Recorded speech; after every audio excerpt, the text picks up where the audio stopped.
Assalamualaikum warahmatullahi wabarakatuh.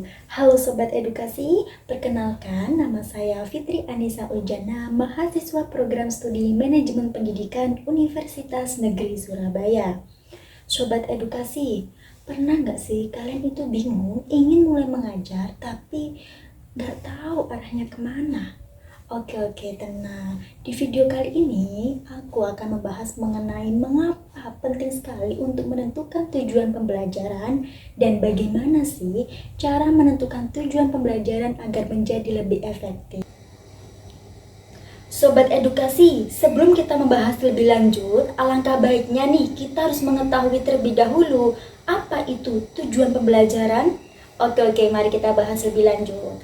Tujuan pembelajaran merupakan pernyataan tentang pencapaian atau kompetensi yang ingin diraih oleh siswa setelah ia melakukan proses belajar, baik dari segi pengetahuan, keterampilan, dan sikap. Buat edukasi, tujuan pembelajaran itu ibaratkan arah kompas saat mengajar loh. Mengapa demikian? Supaya kita tahu siswa ini mau dibawa ke arah yang mana dan apa yang harus mereka kuasai di akhir pembelajaran.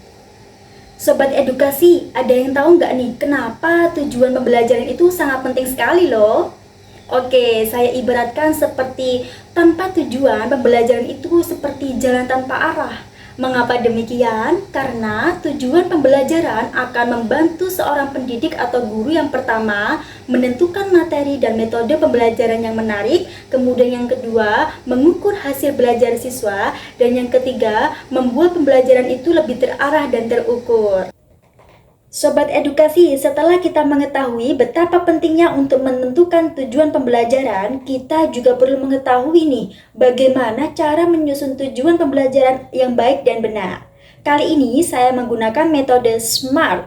Yang pertama, spesifik, yang artinya tujuan pembelajaran harus bersifat spesifik, jelas, terarah, dan tidak menimbulkan banyak penafsiran. Seperti nih, seorang pendidik atau guru, dia harus menentukan secara rinci apa yang ingin dicapai oleh siswanya.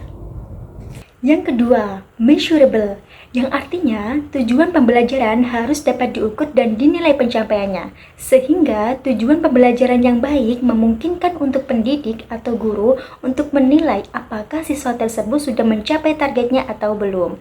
Kemudian, tahap ini juga bisa dilakukan melalui tes, penugasan, observasi, atau penilaian lainnya. Yang ketiga, achievable, yang artinya tujuan pembelajaran itu harus realistis dan sesuai kemampuan siswa serta waktu yang telah tersedia. Sehingga jika tujuan pembelajaran itu terlalu sulit, maka siswa juga akan mengalami frustasi. Akan tetapi nih, jika tujuan pembelajaran itu terlalu mudah, maka siswa juga tidak akan berkembang. Oleh karena itu, sebagai pendidik atau guru, penting untuk menentukan atau menyesuaikan dengan tingkat usia, tingkat pemahaman, dan kondisi belajarnya. Yang keempat, relevan. Tujuan pembelajaran harus selaras dengan materi pelajaran, kebutuhan siswa, dan kompetensi dasar dalam kurikulum. Sehingga tujuan pembelajaran yang relevan, dia tidak akan melenceng dari apa yang sedang diajarkan dan benar-benar dibutuhkan oleh siswanya dalam kehidupan nyata. Yang kelima, time bound.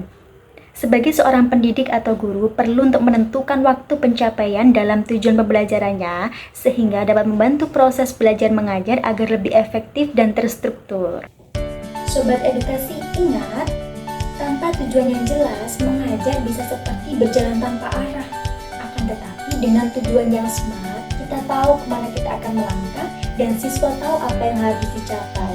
Terima kasih telah menyimak, semangat belajar dan mengajar dengan lebih terarah. Sampai jumpa.